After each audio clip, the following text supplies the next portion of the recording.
If you want to check the activation date on POCO F8 Pro or POCO F8 Ultra, what you have to do is you need to go to settings. Over here in settings, if you scroll down a little bit, you should be able to find battery. And this is the first place where you can potentially check the activation date by going to the battery protection. Over here we have the battery info, and we have the first use where we can see the month and the year when the battery was used for the first time.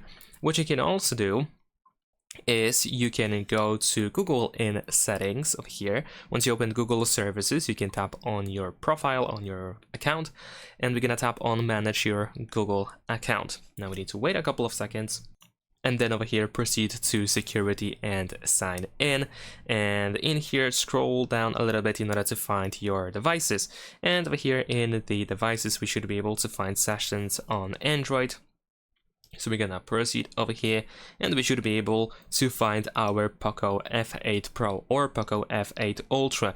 And if you select it, then after that we should be able to find the first sign-in date. There we go. As you can see over here, we have the first sign-in date. And of course, this information is relevant only if you actually used your Google account on the first day and when you started using your phone. So you might also need to switch to a different Google account if you, for example, have several different ones.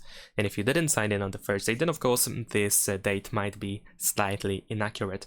And that's it. Thanks for watching. Leave a like and subscribe.